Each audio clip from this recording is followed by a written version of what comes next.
जी अस्सलाम वालेकुम dear students, क्या हाल चाल है बेटा। उम्मीद है आप सब ठीक ठाक होंगे। बेटा फिजिक्स का चैप्टर नंबर 14 क्लास 10th की न्यू बुक का जो हम स्टार्ट करने जा रहे हैं उसके न्यूमेरिकल, जिस चैप्टर का नाम है लाइट। बेटा देखिएगा स्टेटमेंट आपके सामने लिखी हुई है। फर्स्ट न्यूमेरिकल की लिखा हुआ है कि बेटा the speed of light in water. बेटा कह रहा है कि स्पीड ऑफ लाइट जो है वो वाटर के अंदर आपकी कितनी है। स्पीड ऑफ लाइट जो वाटर में है आपकी बेटा वो 2.25 मल्टीप्लाई 10 रेज़ की पावर 8 मीटर पर सेकंड है। कहते हैं calculate the refractive index of water. तो बेटा कह रहा है कि आपने रिफ्रैक्टिव इंडेक्स निकालना है वाटर का। तो अब आपने क्या करना है। अब बेटा देखिए यहाँ पे हमने कुछ गिवन वैल्यू लिखनी है, गिवन डेटा लिखना है कि हमारे पास गिवन डेटा क्या है। तो गिवन डेटा में सबसे पहले देखिएगा बेटा क्या लिखा हुआ है। तो सबसे पहले बेटा हमने क्या लिखना है, speed of light, speed of light in water. तो बेटा वाटर के अंदर जो स्पीड ऑफ लाइट है वो हमारे पास कितनी है, वो हमारे पास है 2.25 मल्टीप्लाई 10 रेज़ की पावर 8 मीटर पर सेकंड। तो बेटा इसको हम किससे प्रेजेंट करेंगे, v से प्रेजेंट करेंगे। अब बेटा एक चीज और है, जो speed of light in water है तो speed of light in vacuum क्या होगी। ठीक है बेटा, तो speed of light in vacuum जो है उसको हम c से प्रेजेंट करेंगे, जिसकी वैल्यू है 3 मल्टीप्लाई 10 रेज़ की पावर 8 मीटर पर सेकंड। अब सवाल ये है कि सर ये वैल्यू आपको कहां से पता चली है कि speed of light of vacuum इतनी है। तो बेटा आपकी जो बुक है उसकी बुक का पेज नंबर जो है वो बेटा पेज नंबर है आपका, पेज नंबर बेटा 70। अब बेटा देखिए पेज नंबर 70 पे आपके पास ये टेबल बना हुआ आपको नजर आ रहा होगा, जिसके अंदर सबसे पहले देखिएगा आपको रिफ्रैक्टिव इंडेक्स दिया हुआ है, स्पीड ऑफ लाइट दी हुई है, क्रिटिकल एंगल। अब हमने निकाला है speed of light in vacuum. बेटा वो लिखा है 3.00, तो हमने इसको लिख लिया 3। अच्छा स्पीड ऑफ लाइट जो है वो इन एयर भी दी हुई है 2.99, आपने ये भी याद रखनी है, और मल्टीप्लाई 10 रेज़ की पावर 8 मीटर पर सेकंड। तो इसलिए हमने वैक्यूम यहां पर लिया क्योंकि वाटर जो है वो in the form of vacuum जो है वो क्या कर रहा है बेटा, अगर मूव कर रहा है। अब बेटा speed of light in vacuum जो है वो हमारे पास सी है, हमने फाइंड क्या करना है, फाइंड हमने करना है यहां पर किसको फाइंड करना है बेटा, हमने रिफ्रैक्टिव इंडेक्स को फाइंड करना है। तो हम लिख लेंगे रिफ्रैक्टिव इंडेक्स, रिफ्रैक्टिव इंडेक्स किसका, ऑफ वाटर का। तो उसको हम किससे प्रेजेंट करेंगे, एन से। अब सर फार्मूला क्या है, अब बेटा रिफ्रैक्टिव इंडेक्स क्या होता है, डेफिनेशन तो वो हम बाद में डिस्कस करेंगे, न्यूमेरिकल हम सॉल्व करें तो उसमें देख लेते हैं। अब बेटा हमारे पास फार्मूला क्या है, रिफ्रैक्टिव इंडेक्स का फार्मूला होता है हमारे पास c ओवर v, यानी speed of light in vacuum divide by speed of light in water. तो यहां पे हम बेटा क्या लिखेंगे, पुटिंग द वैल्यूज। अब बेटा देखिए n हमारे पास वैसे ही c की जगह पे हम क्या लिखेंगे 3 मल्टीप्लाई 10 रेज़ की पावर 8 मीटर पर सेकंड, और बेटा v की जगह पे हम क्या लिखेंगे 2.25 मल्टीप्लाई बाय 10 रेज़ की पावर 8 मीटर पर सेकंड। तो बेटा देखिए 10 रेज़ की पावर 8, 10 रेज़ की पावर 8 मीटर, मीटर से पर सेकंड से कैंसल। अब हमारे पास आंसर क्या आया, तो आंसर बेटा हमारे पास इसको डिवाइड करने से क्या आएगा, अभी हम देख लेते हैं। तो बेटा हमारे पास जो बुक पे आंसर है डिवाइड करने से जो आपका आ रहा है वो 1.33। तो बेटा हमारे पास आंसर आ गया 1.33। अब बेटा देखिए रिफ्रैक्टिव इंडेक्स सारे यूनिट कैंसिल हो गए, कोई भी यूनिट नहीं बचेगा। तो हमारे पास इसका रिजल्ट क्या आएगा, इसका रिजल्ट आएगा बेटा रिफ्रैक्टिव इंडेक्स का, जो हम यहाँ पे लिख लेते हैं वो हमारे पास क्या है, रिफ्रैक्टिव इंडेक्स जो है जो हमारे पास है बेटा n, वो हमारे पास क्या है 1.33। ले बेटा ये हमारा इसका आंसर आ गया। ये बेटा न्यूमेरिकल 14.2 चैप्टर नंबर 14 का देखिएगा आपके सामने लिखा हुआ, क्या लिखा हुआ स्टेटमेंट में बेटा, कहता है अ लाइट रे in air n।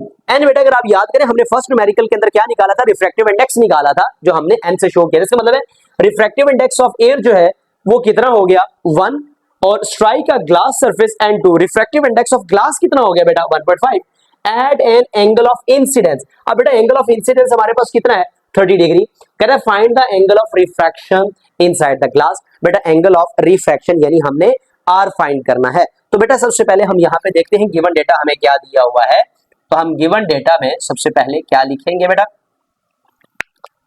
Given data में हमारे पास सबसे पहले हम लिखेंगे रिफ्रैक्टिव इंडेक्स ऑफ एयर। वो हमारे पास बेटा कितना है n1 जो कि है 1.0 है, तो बेटा 1 भी लगा सकते हैं। ये बेटा f जो है मैं थोड़ा सा ऐसे करके लिखता हूं, परेशान नहीं होना। Refractive index refractive index of glass. तो बेटा रिफ्रैक्टिव इंडेक्स ऑफ ग्लास कितना है, N2 जो है वो 1.5 है। अब कह रहा है बेटा एंगल ऑफ इंसिडेंस कितना है, एंगल ऑफ इंसिडेंस जो है वो हमारे पास कितना है, एंगल ऑफ इंसिडेंस हमारे पास बेटा I जो है वो 30 डिग्री है।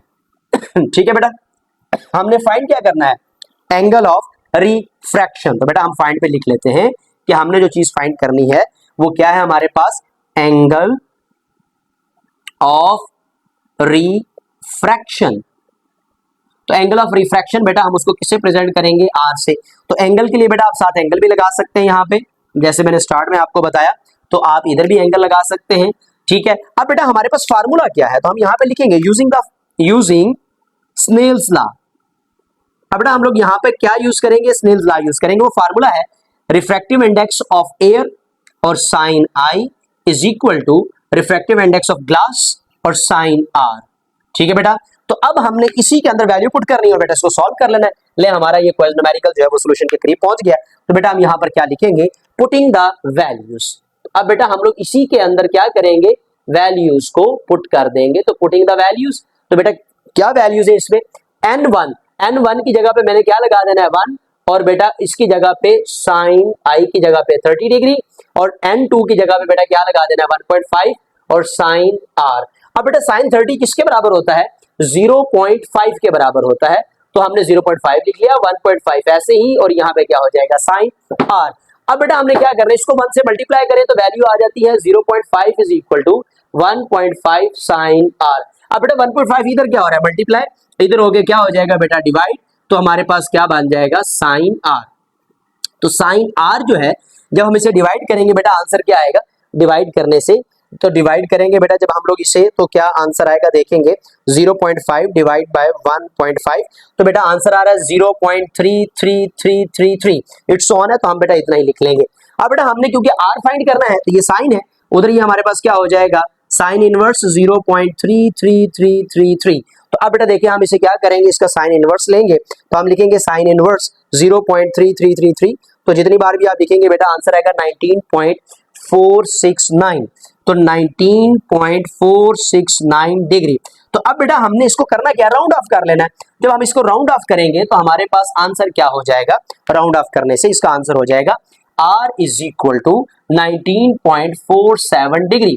तो हमारा बुक पे बेटा क्या आंसर मौजूद है, बुक पे हमारा आंसर है 19.5। तो इसको और हमने राउंड ऑफ किया, 4 है उसके पीछे 7 है, तो हमारे पास आंसर हो गया 0.5। ठीक है बेटा, तो अब हमने इसको राउंड ऑफ कर दिया, तो ये हमारा आंसर आ गया। तो रिजल्ट में हम क्या लिखेंगे बेटा, रिजल्ट में हम लोग लिखेंगे यहाँ पर क्या कि हमारे पास फाइंड क्या करना था, एंगल ऑफ रिफ्रैक्शन। तो हम लिखेंगे एंगल ऑफ रिफ्रैक्शन।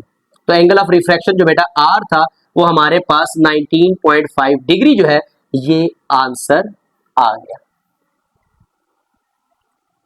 जब बेटा न्यूमेरिकल जो है वो 14.3 है, स्टेटमेंट बेटा आपके सामने लिखी हुई है, देखिएगा क्या लिखा हुआ है। कह रहा बेटा कि a beam of light in air, बेटा हवा से एक लाइट की रोशनी की एक रे आ रही है, हिट्स अ ग्लास स्लैब। बेटा एक ग्लास स्लैब आपके पास बना हुआ है, उसके ऊपर उसने इसको हिट किया at an angle of incidence of 40 degree. Angle of incidence यहाँ पर कितना है, अब बेटा ये दो डेफिनेशन है, एंगल ऑफ इंसिडेंस क्या होता है, एंगल ऑफ रिफ्रैक्शन क्या होता है।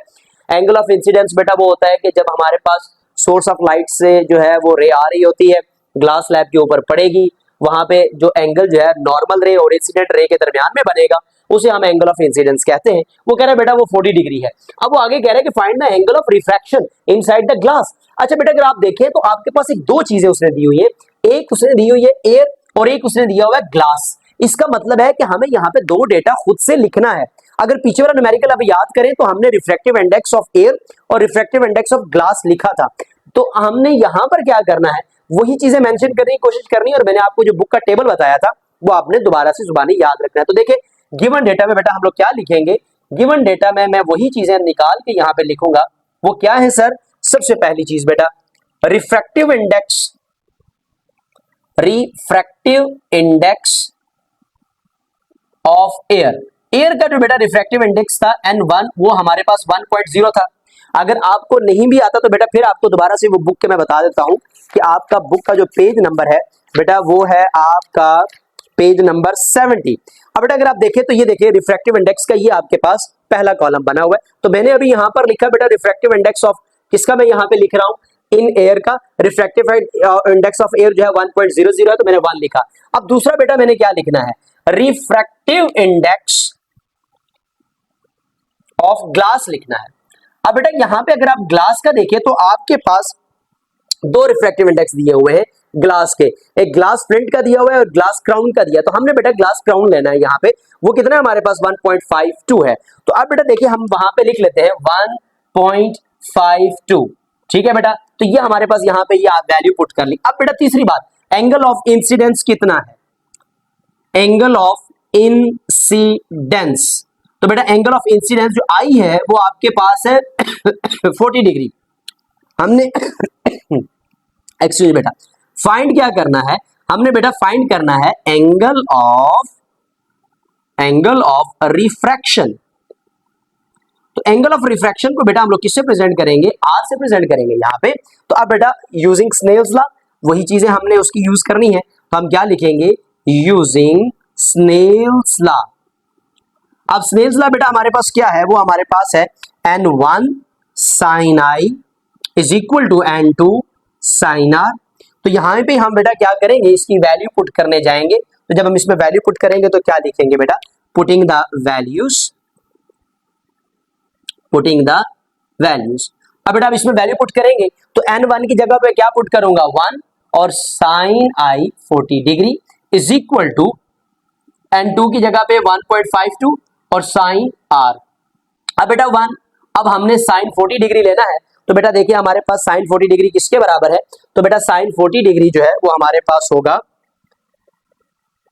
sin 40 degree is equal to 0.6427 is equal to 1.52 और sin r ऐसे ही। इसको बेटा मल्टीप्लाई करेंगे 0.6427 एज इट इज हमारे पास आ जाएगा 1.52 sin r। ये बेटा 52 इधर क्या हो रहा है मल्टीप्लाई, इधर आगे हमारे पास क्या हो जाएगा डिवाइड। तो हमारे पास हो जाएगा sin r is equal to 0.6427 divide by 1.52। तो अब बेटा हम इसे डिवाइड कर देंगे 1.52 के साथ।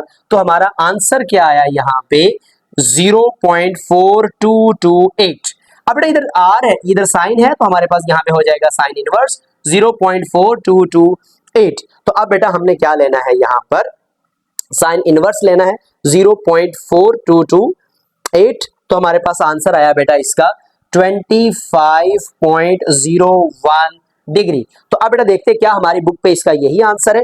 तो हमारी बुक पे जो बेटा इसका आंसर है वो है 25 डिग्री। तो हम इसको सिंपली यहाँ पे लिखेंगे r is equal to 25 degree. तो बेटा रिजल्ट क्या आया हमारे पास, जो इसका रिजल्ट होगा वो हम यहाँ पे मेंशन कर लेते हैं। रिजल्ट क्या कह रहा है, रिजल्ट कह रहा है बेटा आपके पास क्या है जी, एंगल ऑफ रिफ्रैक्शन बेटा आपके पास r किसके बराबर है 25 डिग्री के। तो ले बेटा ये हमारा इसका आंसर आ गया।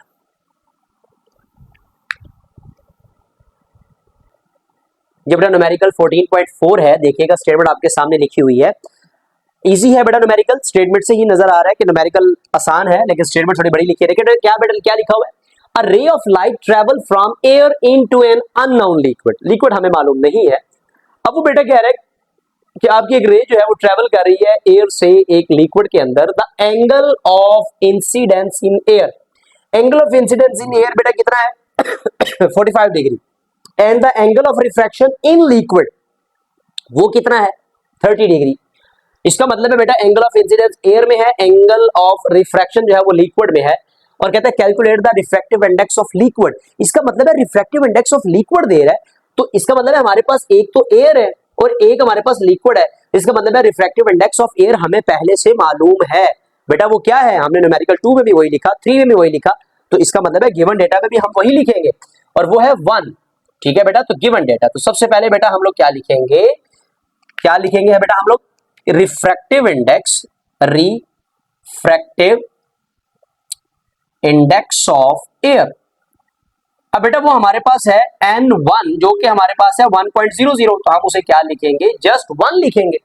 आगे कह रहे बेटा एंगल ऑफ इंसिडेंस, तो हम लिख लेते हैं एंगल ऑफ इंसिडेंस। तो एंगल ऑफ इंसिडेंस बेटा जो आई है वो कितना है बेटा, वो कह रहा है आपके पास वो है 45 डिग्री। और साथ ही कह रहा है angle of refraction, angle of refraction, angle of refraction जो आर है वो हमारे पास है 30 डिग्री। और बेटा फाइंड क्या करना है, रिफ्रैक्टिव इंडेक्स ऑफ लिक्विड।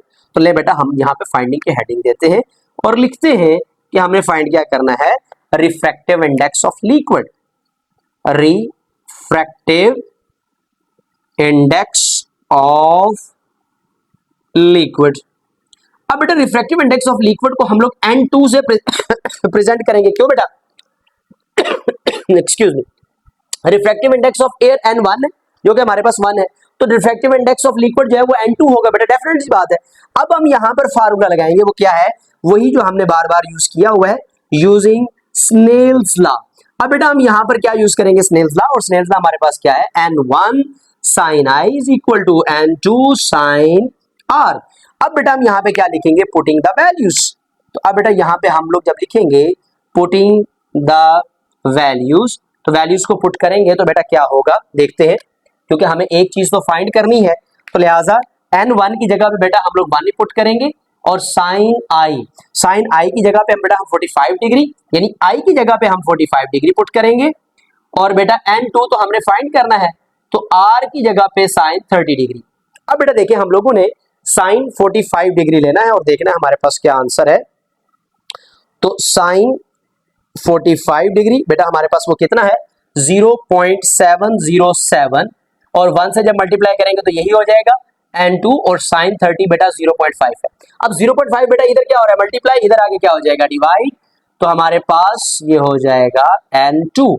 तो बेटा N2 यानी कि हमारे पास रिफ्रैक्टिव इंडेक्स ऑफ लिक्विड क्या होगा, इसको हम लोग डिवाइड करेंगे 0.5 पे, तो बेटा आंसर आ रहा है 1.41। तो हमारे पास यहाँ पे जो रिफ्रैक्टिव इंडेक्स ऑफ लिक्विड है वो हमारे पास आ गया। तो रिजल्ट में बेटा हम लोग क्या लिखेंगे, रिजल्ट में हम सबसे पहले लिखेंगे क्या, refractive index of liquid N2 वो हमारे पास है 1.41। ले बेटा ये हमारा इसका आंसर आ गया। ये बेटा न्यूमेरिकल 14.5 है हमारा, चैप्टर नंबर 14 का। देखिएगा न्यूमेरिकल बेटा इसमें हमने थोड़े से 2 पार्ट फाइंड करने हैं, मैं यहाँ पे लिख लेता हूँ, एक हमने पार्ट ए फाइंड करना है इसका, और एक बेटा हमने इसका पार्ट बी फाइंड करना है। तो लिहाजा ये आपने जरा ध्यान से इसको समझना है ताकि आपको किसी किस्म की कंफ्यूजन ना रहे। साथ साथ बेटा इसको देखते जाइएगा, समझते जाइएगा। बेटा लिखा हुआ है a ray of light passes from air into a liquid. सबसे पहले तो बेटा हमें उसने ये चीज बता दी कि जो रे ऑफ लाइट है वो कहां से आ रही है जी, एयर से, किसमें आ रही है, लिक्विड में। साथ कह रहा है the angle of incidence in air is 50 degree और angle of refraction inside the liquid is 30 degree, यानी angle of incidence I 50 degree हो गया, एंगल ऑफ रिफ्रैक्शन आर जो है बेटा वो कितना हो गया, 32 डिग्री हो गया। Speed of sound in air वो 340 मीटर पर सेकंड है, और फिर साथ कह रहा है speed of sound in liquid जो है वो 1500 मीटर पर सेकंड है। ओके, अब कह रहे हैं कैलकुलेट करो क्या, रिफ्रैक्टिव इंडेक्स ऑफ लिक्विड। बेटा गौर देखिएगा यहाँ पे, रिफ्रैक्टिव इंडेक्स ऑफ लिक्विड, इसका मतलब है रिफ्रैक्टिव इंडेक्स ऑफ एयर उसने हमें देना था, जो कि हमें नहीं दिया हुआ, तो वो हमने खुद से लिखना है, और वो क्या है 1, N1 जो है वो 1 के बराबर है, पहले भी हमने यूज किया। और speed of light in liquid, अगर बेटा speed of light in liquid find करने का कह रहा है तो इसका मतलब है हमें इससे पहले रिफ्रैक्टिव इंडेक्स ऑफ लिक्विड पता होना चाहिए, तभी हम speed of light in liquid जो है वो हम मालूम कर सकेंगे। तो इसलिए बेटा जरा अब चलते हैं सोल्यूशन की तरफ, देखिएगा क्या क्या हम करने जा रहे हैं यहाँ पे। गिवन डेटा में बेटा हम सबसे पहले क्या लिखेंगे, गौर से देखिएगा। हम बेटा सबसे पहले लिखेंगे रिफ्रैक्टिव इंडेक्स ऑफ एयर, बेटा वो N1 है, जो कि हमारे पास कितनी है 1 है। अब बेटा साथ ही कह रहा है angle of incidence, angle of incidence बेटा आई जो है वो हमारे पास कितना है 50 डिग्री, और साथ ही कह रहा है कि एंगल ऑफ रिफ्रैक्शन वो बेटा हमारे पास कितना है R, वो हमारे पास है 32 डिग्री, और साथ कह रहा है speed of sound in air, speed of sound in air वो बेटा हमारे पास कितनी है 340 मीटर पर सेकेंड। और साथ ही कह रहे हैं speed of sound in liquid, बेटा वो कितनी है 1500 मीटर पर सेकेंड। और बेटा फाइंड क्या करना है, अगर हमें फाइंड करना है रिफ्रैक्टिव इंडेक्स ऑफ लिक्विड, तो हमने इस चीज को तो मालूम करना है। तो हम यहां पे इससे पहले अगर बेटा हम देखें तो हमने रिफ्रैक्टिव इंडेक्स ऑफ एयर भी दे दिया जो हमने फाइंड करना है। हमें एक चीज यहां पर मिस है, वो क्या है, speed of light. Speed of light अगर हमने फाइंड करना है speed of light in liquid, तो हमें speed of light in vacuum पता होना चाहिए। Speed of light in vacuum, अब बेटा अगर आपको याद हो सी आपने लिखा था 3 × 10⁻⁸ मीटर पर सेकेंड, पहला न्यूमेरिकल याद करें वो हमने लिखा था। तो हमें ये सी मालूम होना चाहिए, तो हमने लिख लिया यहाँ पे।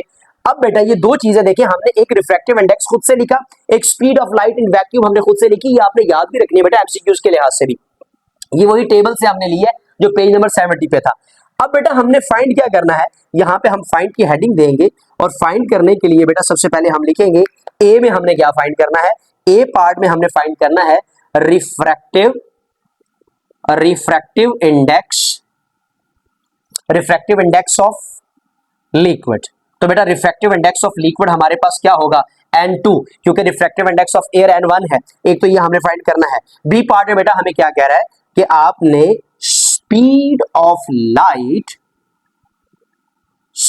लाइट इन द लिक्विड, हमने स्पीड ऑफ लाइट जो है वो कहां फाइंड करनी है लिक्विड में। तो बेटा उसके लिए हमें V चाहिए, जिसको हमने यहाँ पे मेंशन कर दिया। अब सर हमें तो अगर यही दो मालूम करनी है तो ये दो चीजें हमें क्यों दी हुई है, बेटा ये जस्ट सेक ऑफ नॉलेज हम यहाँ पे कह सकते हैं दी हुई है, जबकि इनका हमने यहाँ पर कहीं भी इस्तेमाल नहीं करना। तो आ जाए बेटा, अब हम यहाँ पे क्या लिखेंगे, फार्मूला। फार्मूला क्या है बेटा हमारे पास, फिर वही यूजिंग स्नेल्स लॉ। अब स्नेल्स लॉ बेटा हमारे पास क्या कहता है कि N1 sin I is equal to N2 sin R। तो अब बेटा हम यहां पर क्या करेंगे, लिख लेंगे पुटिंग द वैल्यूज, हम इसमें वैल्यूज को पुट करने जा रहे हैं। हम लिखेंगे पुटिंग द वैल्यूज, तो वैल्यूज को पुट करें बेटा N1 की जगह पे बेटा हम क्या लिखेंगे 1 और आगे लिखेंगे साइन, और I जो है वो हमारे पास कितना है 50 डिग्री, ठीक है बेटा। और इधर हमारे पास क्या होगा इज इक्वल टू N2 हमारे पास क्या नहीं है बेटा, उसको तो हमने फाइंड करना है। और साइन R हमारे पास कितना है 32 डिग्री। यहां तक बेटा उम्मीद है आपने बहुत अच्छे तरीके से समझ लिया होगा। अब साथ ही देखिएगा हम साइन 50 डिग्री फाइंड करने जा रहे हैं कि वो हमारे पास कितना है। तो बेटा हमने कहा सर साइन जो है वो 50 डिग्री हमारे पास है 0.7660। बेटा ये 1 से मल्टीप्लाई होगा तो सेम एज इट इज रह जाएगा N2। तो बेटा साइन 30, अब मैं यहाँ पे लिखता हूँ साइन 30 किसके बराबर है, वो है बेटा साइन 32 लेना है, हमने 30 नहीं लेना, साइन 32। तो हम लिखते हैं साइन 32 वो हमारे पास किसके बराबर है बेटा 0.5299। अब बेटा ये इधर क्या हो रहा है मल्टीप्लाई, क्योंकि हमने N2 को फाइंड करना है। तो इधर आगे बेटा ये क्या हो जाएगा डिवाइड, तो इसके नीचे ये डिवाइड हो रहा है, तो हमने 0.5299। तो ले बेटा अब हम क्या करेंगे 0.7660 डिवाइड बाय 0.5299 हमने किया। तो बेटा N2 हमारे पास कितना आ रहा है 1.445। तो ले बेटा एक तो हमने ये निकाल लिया, और बुक पे हम देख लेते हैं कि हमारे पास आंसर कहां तक मौजूद है। तो बुक पे आंसर है बेटा हमारे पास 1.45, यानी हम इसको यहीं पे राउंड ऑफ करके और इसको क्या कर देंगे बेटा 5 कर देंगे। यहां तक तो बेटा क्लियर हो गई बात। अब हमने नेक्स्ट फाइंड करना है, और वो बेटा हमारे पास क्या है, हमने अब फाइंड करना है speed of light in liquid. तो ले बेटा अब हेडिंग दे देते हैं यहाँ पे, ए पार्ट तो हमारा फाइंड हो गया। अब बी पार्ट है क्या, speed of light in liquid. तो उसके लिए बेटा हमारे पास फार्मूला क्या है, फार्मूला आपने पढ़ा हुआ है बेटा, हमारे पास फार्मूला क्या था N is equal to CV। अब यहां पर सवाल यह है सर कि N हमने कौन सा लेना है, बेटा N2 जो हमने अभी फाइंड किया है। क्यों, क्योंकि speed of light in vacuum, तो रिफ्रैक्टिव इंडेक्स ये किसको शो कर रहा होता है, रिफ्रैक्टिव इंडेक्स है, तो रिफ्रैक्टिव इंडेक्स किसका होगा, रिफ्रैक्टिव इंडेक्स जो बेटा हमने अभी फाइंड किया है रिफ्रैक्टिव इंडेक्स ऑफ लिक्विड, तो ये वो है। अब हम यहां पर क्या बेटा V फाइंड करने जा रहे हैं, तो ये इसकी जगह पे चला जाएगा, ये इसकी जगह पे, तो V is equal to C/N2। तो यहां पर हम क्या लिखेंगे, पुटिंग द वैल्यूज। तो बेटा यहां पे हम लिखेंगे पुटिंग द वैल्यूज। तो वैल्यूज को पुट करें बेटा, देखिए अब हमारे पास क्या आंसर आता है वैल्यूज को पुट करने से। तो अब देखिएगा बेटा v की जगह पे वो हमने कुछ भी पुट नहीं करना, वो फाइंड करना है c हमारे पास कितना है 3 मल्टीप्लाई 10 रेज की पावर 8 मीटर पर सेकेंड डिवाइड बाय n2 बेटा 1.45। तो v हमारे पास बेटा क्या हो जाएगा, अगर हम यहां पर देखें इसको अगर हम डिवाइड करके बताएं तो हमारे पास क्या आंसर होगा 3 डिवाइड बाय 1.45। तो आंसर आ रहा है हमारे पास 2.068 मल्टीप्लाई 10 रेज की पावर 8 मीटर पर सेकेंड। तो ले बेटा हमारे पास यहां पर जिसका आंसर ये आया, क्या बुक पे भी यही आंसर है जी बेटा 2.08 मल्टीप्लाई, तो हमारे पास यही आंसर है ऑलमोस्ट। यहाँ पे उसने 8 लिखा हुआ है, राउंड ऑफ है, तो नहीं भी होगा तो कोई प्रॉब्लम नहीं है बेटा यहां तक। अब हमने यहां पर बेटा रिजल्ट क्या लिखना है, तो रिजल्ट में बेटा हमारे पास दो चीजें आई है। पहली क्या चीज आई है, पार्ट ए क्या था, रिफ्रैक्टिव, हम यहां पे लिख लेंगे बेटा रिफ्रैक्टिव इंडेक्स ऑफ लिक्विड, और वो हमारे पास बेटा क्या था N2 जो कि हमारे पास 1.45 था। और दूसरा बेटा बी पार्ट हमारे पास क्या था, रिफ्रैक्टिव इंडेक्स, सॉरी बेटा रिफ्रैक्टिव इंडेक्स नहीं था, दूसरा पार्ट था हमारे पास speed of light in liquid. तो वो बेटा हमारे पास कितना था, v जो है वो हमारे पास क्या आया 2.068 मल्टीप्लाई 10 रेज़ की पावर 8 मीटर पर सेकेंड। ले बेटा ये हमारा इसका आंसर आया। उम्मीद है बेटा आपको ये न्यूमेरिकल समझ आए होंगे, थोड़े से देखने में मुश्किल थे, ये चैप्टर भी थोड़ा सा इंपॉर्टेंट था। तो बेटा आपने इन चैप्टर्स के न्यूमेरिकल की प्रैक्टिस साथ साथ करनी है, नोट्स आपने साथ साथ बनाते जाने हैं। उम्मीद है बेटा आप लेक्चर को जरूर अपने दोस्तों के साथ भी शेयर कर रहे होंगे, और अगर आप बेटा नए हैं तो मेरे चैनल को सब्सक्राइब जरूर कर दीजिएगा ताकि आपको आने वाले तमाम लेक्चर्स के नोटिफिकेशन भी साथ साथ मिले। उसके लिए बेल आइकन को भी जरूर प्रेस कीजिएगा। नेक्स्ट लेक्चर भेजें इंशाल्लाह नेक्स्ट वीडियो में, तब तक के लिए अल्लाह हाफिज।